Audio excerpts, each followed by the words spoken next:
Hi friends, புதுசாக ஒரு water wash ஒன்று ஓப்பன் பண்ணலான்ட்டு போர் போட்டு வச்சுருந்தாங்க. அதில் வந்து மோட்ரு செட் பண்ண சொல்லியிருந்தாங்க. அதுக்காக நாங்கள் போயிருந்தோம். அங்கே பழைய மோட்ரு வச்சுருந்தாங்க. அதையே மாட்ட சொன்னாங்க.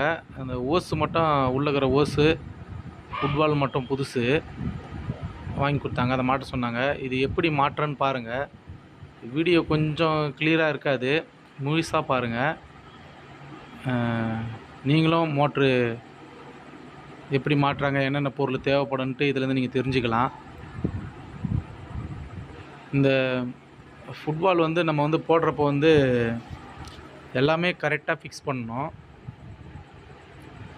எதுக்காக சொல்கிறேன்னா, ஒரு சின்ன ஒரு தப்பு பண்ணிட்டா கூட தண்ணி சரியாக எடுக்காது. நல்லா பாருங்கள்.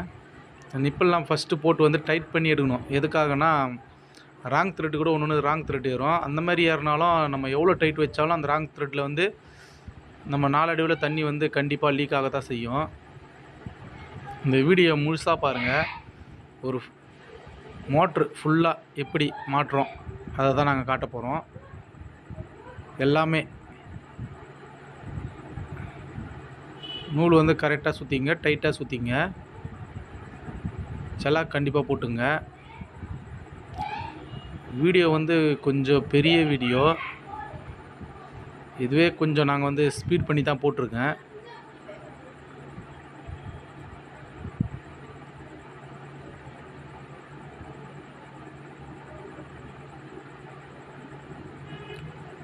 பாருங்கள், டைட் பண்ணுறேன் பாருங்கள். இந்த இடத்துல வந்து கரெக்டாக வச்சுங்க. கரெக்டாக வைக்கணும், இல்லைனா கண்டிப்பாக லூஸ் ஆகும்.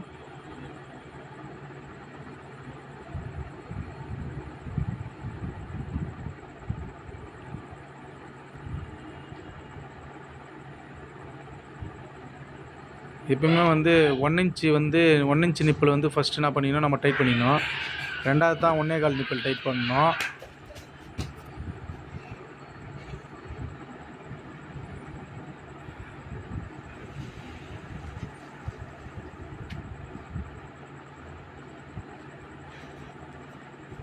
பாருங்கள், நூல் சுற்றிட்டுருக்கேன்.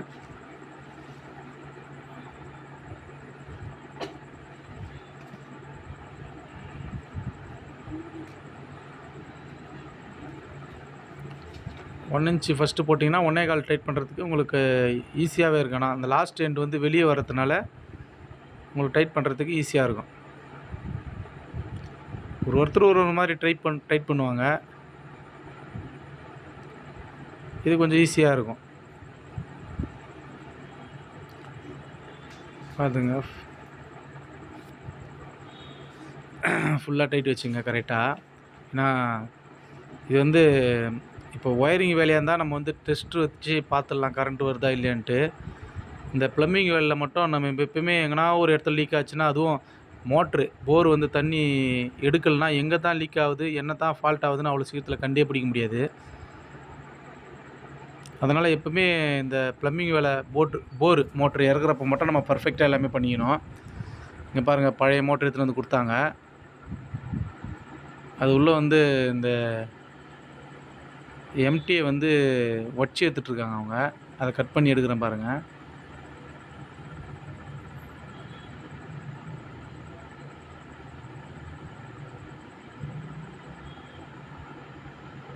அவ்வளோதாங்க, ஈஸி தான் எடுக்கிறது. நீங்கள் இதை பார்த்து கற்றுக்கினீங்கன்னா, டெக்னிக் கற்றுக்கிங்கன்னா ஈஸியாக யார் வேணாலும் இதை பண்ணலாம். ஆனால் உடனடியாக கற்றுக்க முடியுன்றது கஷ்டம்தான். கொஞ்சம் கொஞ்சமாக தான் கற்றுக்க முடியும். எந்த வேலையாக இருந்தாலும் கொஞ்சம் கொஞ்சமாக தான் கற்றுக்க முடியும். அனுபவம் தான் நம்மளுடைய வேலைக்கு.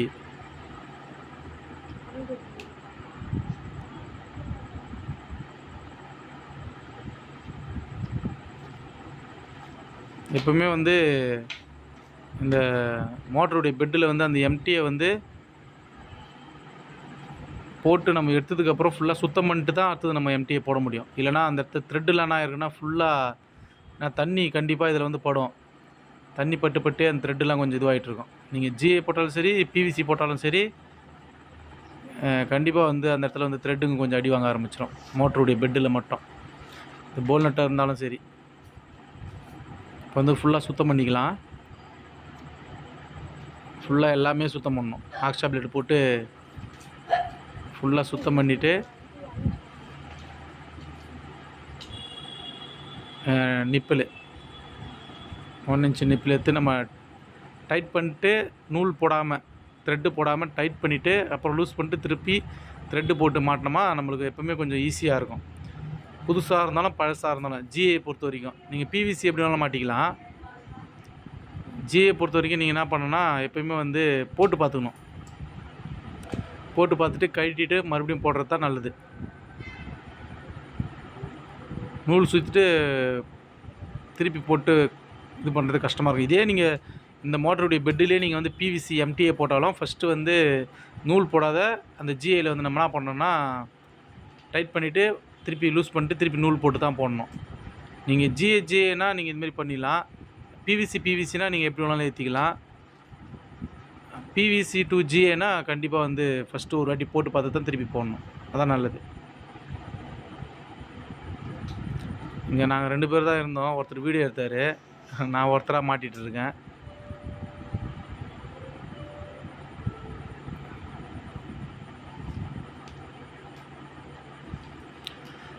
இதை போட்டு பார்க்காம நம்ம அப்படியே மாட்டினோமா ரொம்ப கஷ்டமாக இருக்கும். கண்டிப்பாக கஷ்டமாக இருக்கும். லீக் ஆகிறதுக்கும் அதிக வாய்ப்பு இருக்குது. நல்லா ஃபஸ்ட்டு ஒரு வாட்டி போட்டு பார்த்துட்டு நல்லா சுத்தம் பண்ணிவிட்டு திருப்பி நூல் போட்டு செல்லாக்கு போட்டு டைட் பண்ணோமா கண்டிப்பாக நல்லது. பாருங்கள், நூல் போட்டாச்சு, செல்லாக்கு போட்டு டைட் பண்ண வேண்டியது தான்.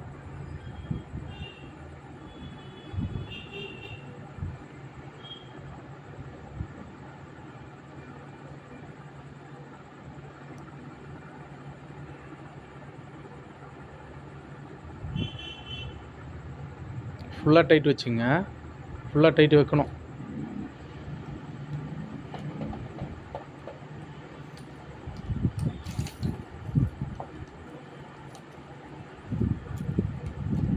இந்த மாதிரி வேலைக்கெல்லாம் ரிஞ்சு வந்து கொஞ்சம் நல்ல ரிஞ்சாக இருக்கணும். அப்போ தான் வந்து கரெக்டாக பிடிக்கும். இந்த நிப்பில் பழசாக இருந்தால் பிடிக்காது. நூல் போட்டாச்சு, செல்லாக்கு போட்டு அப்படியே டைட் பண்ண வேண்டியது தான்.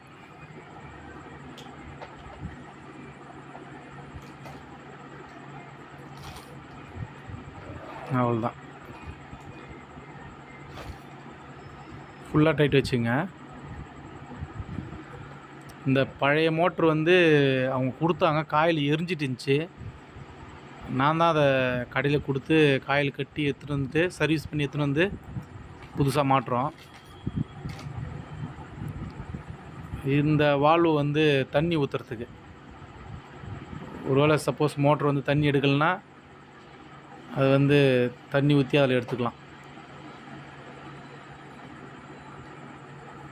எதுவாக இருந்தாலும் ஜிஏ பொறுத்த வரைக்கும் எதுவாக இருந்தாலும் ஃபஸ்ட்டு போட்டு பார்த்துட்டு அதுக்கப்புறம் வந்து போடுறது தான் நல்லது. மறுபடியும் சொல்கிறேன்.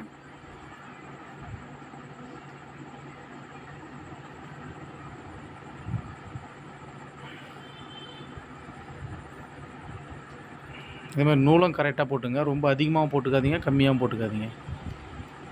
ரொம்ப அதிகமாக போட்டாலும் வெளியே பிதுங்கின்னு வரும், கம்மியாக போட்டாலும் லூஸாக போகும். கரெக்டாக போட்டுங்க. இந்த வால்வு மாட்டுறப்ப அந்த ஹேண்டில் இருக்குது பார்த்திங்களா, அது வந்து கீழே வரணும். ஆன் பண்ணால் கீழே வரணும், மேலே வரக்கூடாது. சில பேர் வந்து இதை வந்து தலைக்கையாக மாட்டுருவாங்க. மாட்டிட்டாங்கன்னா தண்ணி ஊற்றுறதுக்கு நம்மளுக்கு கஷ்டமாக இருக்கும். எப்பவுமே ஹேண்டில் வந்து கீழே வரணும். கீழே வந்தால் தண்ணி ஊற்றுறதுக்கு ஈஸியாக இருக்கும். பாருங்கள், அடுத்து வந்து நம்ம வந்து அந்த நிப்பில் ஃபுட்பால்லையும் மோட்டர்லையும் ஏற்றி வச்சோம்ல, அது வந்து என்ன பண்ண போகிறோம், இப்போ வந்து பைப் வந்து சூடு காமிச்சு அந்த நிப்பில் ஏற்ற போகிறோம். இந்த பைப் வந்து நம்ம சூடு பண்ணுறப்போ வந்து ஃபஸ்ட்டு வந்து 1 இன்ச் பைப் சூடு பண்ணிங்க எப்பவுமே. ஏன்னா அதுதான் கொஞ்சம் கஷ்டமாக இருக்கும்.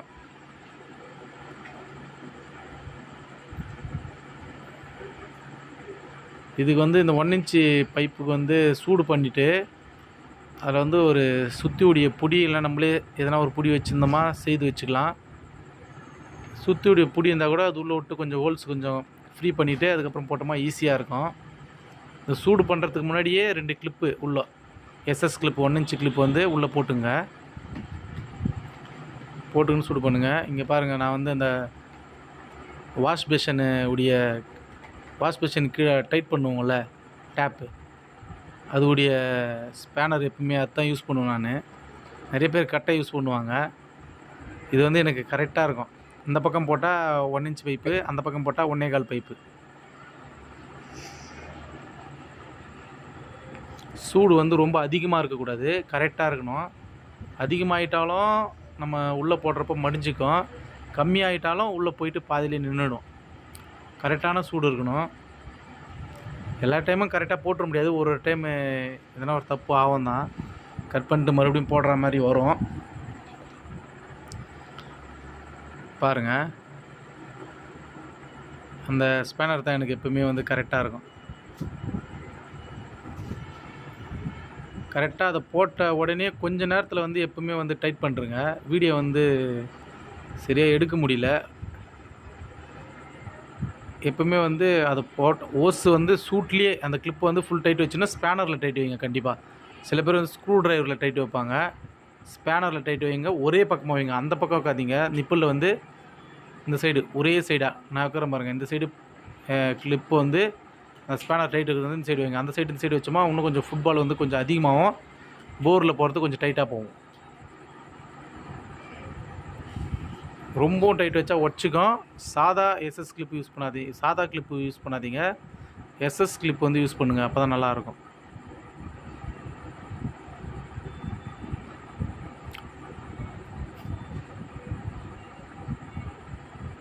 எப்பவுமே ஆயில் காசி வந்து ஓஸ் வந்து ஆயில் காசி தான் நாங்கள் அதிகமாக ஏற்றிக்கிறோம். பேப்பரில் ஏற்றுறப்போ எதுக்காக இந்த இடத்துல பேப்பரில் ஏற்றுறோன்னா, இந்த இடத்துல வந்து இடமே சரியா இல்லை. நீங்கள் ஃபஸ்ட்டே பார்த்துருப்பீங்க, மோட்ரு தண்ணி வரப்போ புதுசாக மாட்டி காமிச்சேன் பார்த்தீங்களா, அதே பார்த்துருப்பீங்க. ஃபுல்லாக பள்ளமாக தான் இருக்குது. இடம் கொஞ்சம் சிக்கலான இடம்.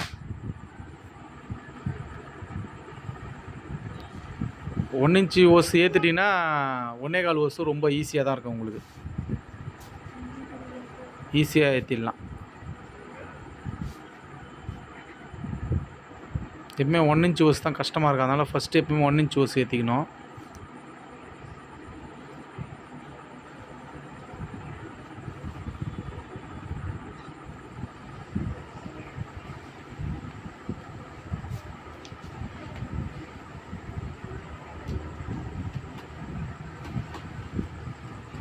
சூடு வந்து அதிகமாகிடக்கூடாது, பைப்பில் கரெக்டாக இருக்கணும். 1 இன்ச்சுனா மடிஞ்சிடும், 1 1/4 வந்து அவ்வளோ சீக்கிரத்தில் மடியாது. ஆனால் இருந்தாலும் சூடு வந்து கரெக்டான சூடு வச்சுங்க, சூடு ஏற்றிங்க அந்த பைப்பில். பாருங்கள், சுற்றி போடணும். அதை போடாத மறந்துட்டு ஸ்ட்ரெயிட்டாக இது பண்ணிட்டேன். சுற்றி போட்டு கொஞ்சம் வாயை கொஞ்சம் பெருசு பண்ணால் தான் அதனால் ஆகும், ஃப்ரீயாக ஏறத்துக்கு கொஞ்சம் ஃப்ரீயாக இருக்கும்.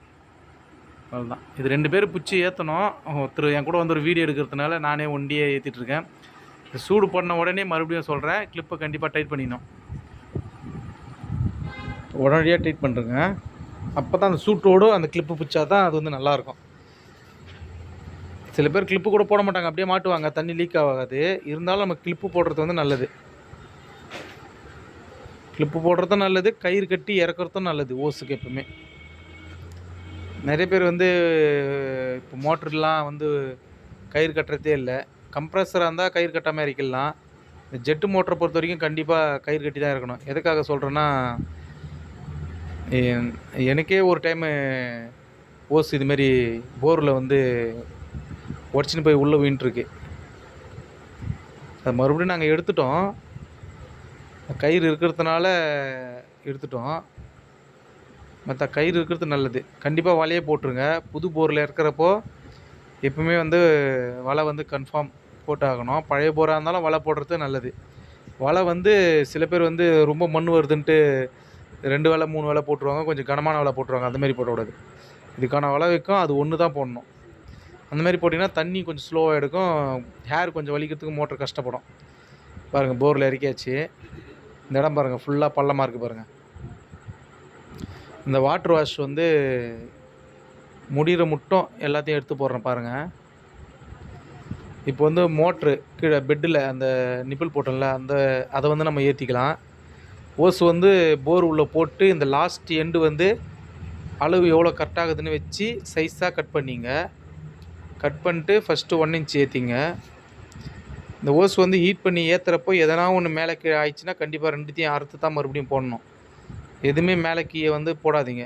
போர் உள்ள கொஞ்சம் அட்ஜஸ்ட் ஆகும், கொஞ்சம் டைட் ஆகும்ட்டு அதுமாரி போட்டிங்கன்னா அதுனா ஆனால் நாளடைவில் கண்டிப்பாக வந்து ஃபுட்பால்லையோ இல்லை மேலேயோ எதுனா ஒரு இடத்துல அது அந்த வளைவாக உள்ள டைட்டாக இருக்கிறதுனால ஒரு பைப்பு சின்னதும் பெருசுமாக இருக்கிறதுனால கண்டிப்பாக எதனா ஒரு லீக்கேஜ் ஆகும். இல்லைனா பைப் வந்து கீழே வந்து அதிகமாக டேமேஜ் ஆக ஆரம்பிச்சிடும்.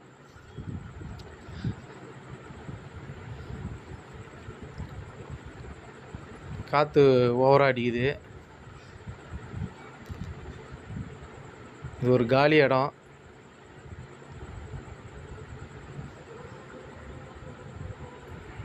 ஹீட் பண்ணுறதுக்கு முன்னாடியே கிளிப்பை வந்து உள்ளே போட்டு வச்சுங்க. ஹீட் பண்ணதுக்கப்புறம் டைரெக்டாக அந்த நிப்பில் வந்து செருக முடியாது. 1 இன்ச் பைப்பாக இருந்தாலும் சரி, 1.25 பைப்பாக இருந்தாலும் சரி செருக முடியாது. அந்த வாய் வந்து கொஞ்சம் பெருசு பண்ணணும். ரொம்ப ஹீட் பண்ணிட்டாலும் ஓசு மடியும். அதுக்கேற்ற மாரி நீங்கள் ஹீட் பண்ணுங்கள்.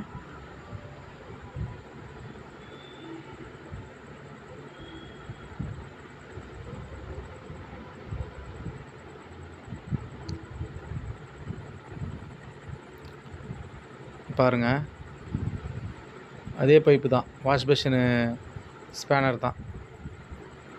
உள்ள சொருக வேண்டியது தான். பார்த்துங்க, அவ்வளோதான். ஃபுல்லாக டைட் வச்சுக்க வேண்டியது தான். ஸ்பேனரில் டைட் வைங்க. மறுபடியும் சொல்கிறேன், ஸ்பேனரில் டைட் வச்சுங்க. மாட்டின உடனே டைட் வச்சுருங்க டக்குன்னு, அதுதான் நல்லது. இந்த இடத்துல நிப்பிள் எதுக்காக போடுறோன்னா, போர் மேலேயே மோட்டர் நம்ம வைக்க போகிறோம். இப்போ போர் மேலே மோட்ரு வைக்கலனா எம்டியே போடலாம். போர் மேலே மோட்ரு வைக்கிறதுனால நிப்பிள் போட்டிருக்கோம்.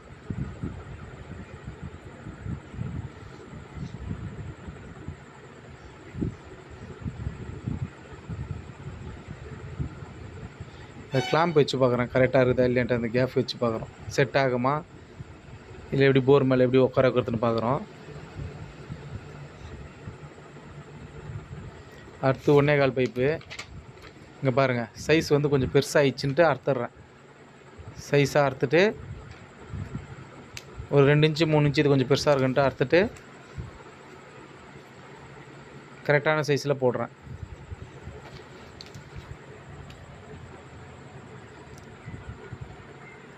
பாருங்கள், 1.25 பைப்பு சூடு பண்ணுறேன். சூடு பண்ணிட்டு அதே மாதிரி எப்படி ஃபுட்பாலில் ஏற்றணுமோ, எப்படி வந்து 1 இன்ச் பைப் ஏற்றணுமோ இதில் அதே போல் 1.25 பைப்பையும் ஏற்ற வேண்டியது தான்.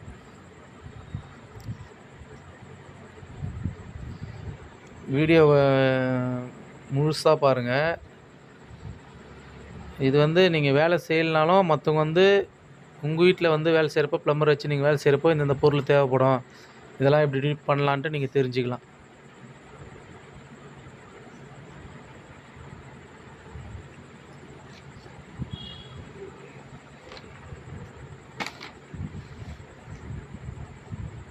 ஃபுல்லாக ஹீட் ஆயிடுச்சு. அப்படியே போட்டு சில இடத்துல கட்டாயி வருது, தப்பாக நினச்சிக்காதீங்க. வீடியோ வந்து எடுக்கிறது கொஞ்சம் கஷ்டமாகி போச்சு. சேனல் பெரிய சேனல் ஆயிடுச்சுன்னா வீடியோக்காக ஒரு வீடியோ மேனை வச்சிட வேண்டியது தான்.